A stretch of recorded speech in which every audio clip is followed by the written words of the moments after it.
परसों 25 मई को लोकसभा के चुनाव की होने वाली वोटिंग को लेकर हरियाणा में चुनाव प्रचार खत्म हो गया है। हरियाणा में इस बार जो कांटे की टक्कर नजर आई है, वैसा नजारा पिछले 25 साल में कभी दिखाई नहीं दिया। इस बार हरियाणा की 10 की 10 सीटों पर जो माहौल बना, उसकी कल्पना 2 महीने पहले नहीं की जा सकती थी। 2 महीने पहले राम मंदिर के उद्घाटन के बाद हरियाणा में बीजेपी की जबरदस्त लहर नजर आ रही थी और ये लग रहा था कि 2019 की तरह 2024 में भी हरियाणा में बीजेपी का डंका बजेगा और कांग्रेस का सुपड़ा साफ हो जाएगा। यही वजह थी कि उस समय कांग्रेस पर दाव लगाने वाले कम थे। कांग्रेस के बड़े नेताओं में लोकसभा चुनाव लड़ने को लेकर बेचैनी का माहौल था, लेकिन आज चुनाव प्रचार खत्म होने के अंतिम दिन नजारा पूरी तरह से बदल गया है। बीजेपी की गलतियों ने कांग्रेस को मजबूत होने का मौका दिया, कांग्रेस को फाइट बैक करने का मौका दिया और आज की तारीख में हरियाणा ऐसे मोड़ पर खड़ा है जहां पर चुनाव परिणाम 9-1 का हो सकता है। जी हां, इस कांटेदार लड़ाई में हरियाणा में दोनों ही गठबंधनों के लिए, यानी बीजेपी और इंडिया गठबंधन दोनों के लिए ही 9-1 का स्कोर बनने के चांस नजर आ रहे हैं। आपको ये बता दें कि 2 सीटों में जहां तस्वीर साफ हो चुकी है, वहीं 8 सीटों के ऊपर कांटे की टक्कर नजर आ रही है। जहां सिरसा में कुमारी सैलजा मुस्कुराती हुई दिख रही हैं, वहीं गुरुग्राम में राव इंद्रजीत की पगड़ी में एक और स्टार लगाने का प्रबंध होता हुआ दिख रहा है। बाकी की 60 सीटें ऐसी हैं जहां पर कुछ भी हो सकता है, यानी चाहे वो अंबाला की बात हो, चाहे वो कुरुक्षेत्र की बात हो, चाहे वो सोनीपत की बात हो, चाहे वो करनाल की बात हो, चाहे वो हिसार की बात हो, चाहे वो भिवानी की बात हो और चाहे वो फरीदाबाद की बात हो।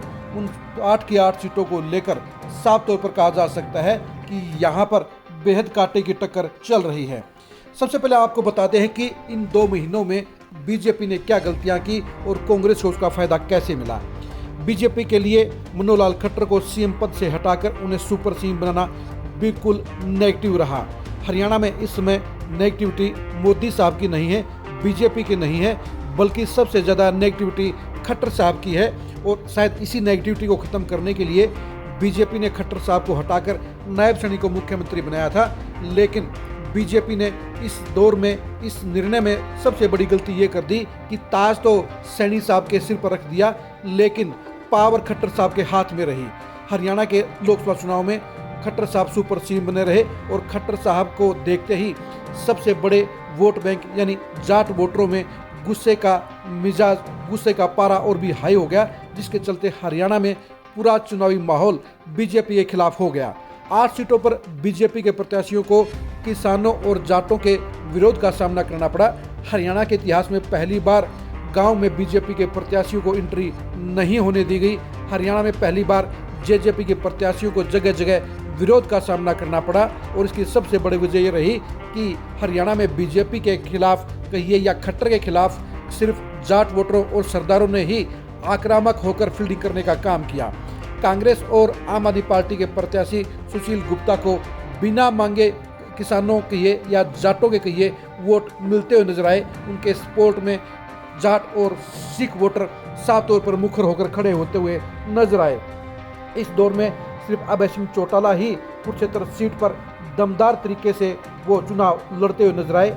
आज अंतिम दिन और कल पर दोनों दिनों में हुई अभय चौटाला के दमदार रोड शो ने बता दिया कि वो मुकाबले से बाहर नहीं हैं। उनके परिवार की दूसरी पार्टी जेजेपी के लिए ये चुनाव बिल्कुल बुरे सपने जैसा है और उनके लिए सबसे ज़्यादा खराब हालात नज़र आ रहे हैं और यही वजह रही कि हरियाणा में इस बार सीधी टक्कर बीजेपी और इंडिया गठबंधन के बीच में हो रही है। बीजेपी ने प्रत्याशियों के चयन में भी लापरवाही बरतने का काम किया। बीजेपी ने अपने नेताओं पर भरोसा करने के बजाय कांग्रेस की पृष्ठभूमि के 6 नेताओं को चुनावी दंगल में इसलिए उतारा कि उसे एहसास हुआ कि इन चेहरों के बलबूते पर, इनके अपने वोट बैंक के बलबूते पर, इनके रसूख के बलबूते पर वो आसानी से चुनाव जीत जाएंगे। लेकिन जब कांग्रेस ने ज़्यादा बेहतर प्रत्याशी मैदान में उतार दिए तो उसके चलते बीजेपी के लिए मुश्किलें बढ़ गई। सिर्फ करनाल सीट पर ऐसा रहा जहां पर कांग्रेस का प्रत्याशी हल्के लेवल का रहा, लेकिन इस हल्के प्रत्याशी दिवांशु बुद्धिराजा ने भी मनोहर लाल खट्टर के पसीने छुड़ाने का काम कर दिया। अब आप ही बताइए, जब दिवांशु बुद्धिराजा जैसा लाइट कैंडिडेट मनोहर लाल खट्टर जैसे हैवी वेट के पसीने छुड़ा सकता है, उन्हें कांटे के मुकाबले में फंसा सकता है, तो ऐसे में बाकी सीटों पे क्या माहौल रहा होगा। जहां तक बात है अपने अपने रसूख की, तो कांग्रेस की तरफ से भूपेंद्र हुड्डा की डिमांड सबसे ज़्यादा रही। भूपेंद्र हुड्डा के दौरे सबसे ज़्यादा कांग्रेस प्रत्याशियों ने मांगे, लेकिन सिरसा में कुमारी शैलजा ने भूपेंद्र हुड्डा की एंट्री अपने एरिया में नहीं होने दी। उन्होंने अपने बलबूते पर चुनाव लड़ा। उन्होंने अपने लिए आज प्रियंका गांधी को रोड शो में बुलाकर अपनी जीत को पक्का करने के लिए फाइनल शॉट खेलने का काम किया। रोहतक में इस बार दीपेंद्र हुड्डा ने भी चुनाव जीतने के लिए हर मुमकिन प्रयास करने का काम किया, हर मुमकिन प्रबंध करने का काम किया। इस बार उन्होंने ना कोई रोड शो किया, ना कोई बड़ी रैली की, बल्कि वो 3 दिन के अलावा पूरे के पूरे 2 महीने के दौरान रोहतक पार्लियामेंट में घुसे रहे। इस बार उन्होंने जीत हासिल करने के लिए अपनी पत्नी श्वेता हुड्डा को भी चुनाव प्रचार में उतार दिया। पूरी हुड्डा फैमिली 2019 का हार का बदला लेने के लिए रोहतक पर ही फोकस किए रही। इस बार बीजेपी की नेगेटिविटी ज़्यादा नहीं थी, लेकिन मनोहर लाल खट्टर के प्रति नेगेटिविटी ने पूरे इलेक्शन को लोकल लेवल पर ला खड़ा किया। 25 साल में पहली बार ऐसा हुआ कि लोकसभा का चुनाव ऐसे लड़ा गया जैसे पंचायत का चुनाव लड़ा जा रहा है। यही वजह है कि 2019 में 6 लाख से ज़्यादा के वोटों की अंतर वाली सीटें यानी करनाल और फरीदाबाद में भी बीजेपी के प्रत्याशी कांटे के मुकाबले में फंस गए हैं और वहां पर कुछ भी हो सकता है।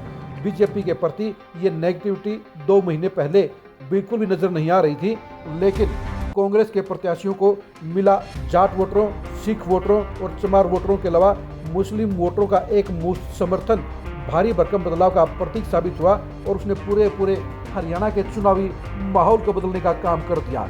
लेकिन इसके बावजूद भी बीजेपी 9 सीटों पर मुकाबले से बाहर नहीं है।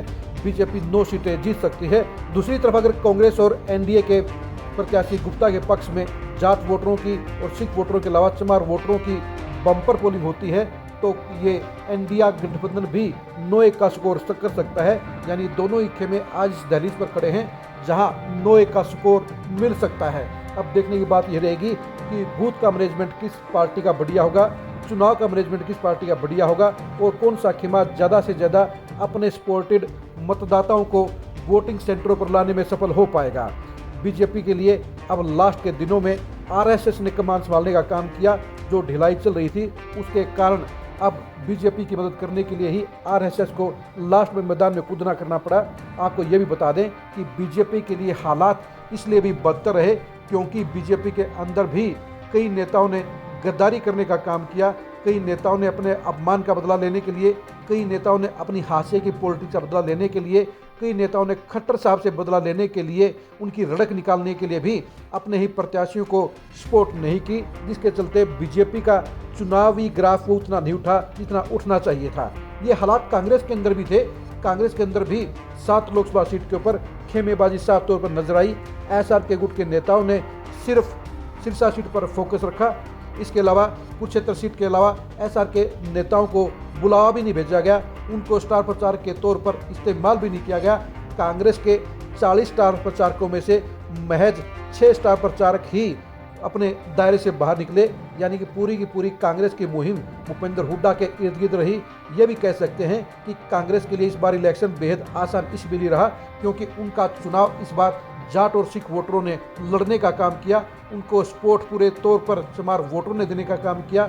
उनको भरपूर बैक मुसलमान वोटरों ने मिली। यानी कुल मिलाकर आज की तारीख में कांग्रेस के साथ में 40% वोट बैंक साफ तौर पर खड़ा नजर आता है। तो उसी तरह से 40% वोट बैंक आज बीजेपी के साथ में भी खड़ा नजर आता है। बीएसपी, इनेलो और जेजेपी 10% के दायरे में तीनों सिमटते हुए नजर आ रहे हैं। इसके अलावा 10% वोटर आज की तारीख में ऐसे हैं जो डिसाइड नहीं कर पाए हैं कि किस साइड में जाएंगे। ये 10% वोटर ही तय करेंगे कि इस बार हरियाणा में चुनावी परिणाम क्या रहेगा। क्या बीजेपी 9-1 का स्कोर करेगी, क्या कांग्रेस 9-1 का स्कोर करेगी, क्या 8-2 का परिणाम रहेगा, क्या 6-4 का परिणाम रहेगा, क्या 7-3 का परिणाम रहेगा या 5-5 का परिणाम रहेगा। मुकाबला बेहद कांटे का है, इसलिए चुनाव परिणामों के बारे में 8 सीटों पर कुछ नहीं कहा जा सकता। यानी कांटे के मुकाबले में जो पार्टी, जो प्रत्याशी अपने लिए ज़्यादा वोटिंग करवा जाएंगे, उनकी जीत के चांस बढ़ जाएंगे। अब देखने की बात यह है कि हरियाणा में 25 तारीख को वोटिंग कैसे होती है, कितने % होती है। वोटिंग के हिसाब से हम आपको बताएंगे कि हरियाणा में चुनाव परिणाम क्या रहने वाला है। हरियाणा की 10 सीटों पर चुनाव परिणाम को जानने के लिए आप खरी खरी न्यूज़ के साथ बने रहिए। हरियाणा की 10 सीटों पर एरिया वाइज परिणाम और रुझान को जानने के लिए भी आप खरी खरी न्यूज़ के साथ बने रहिए।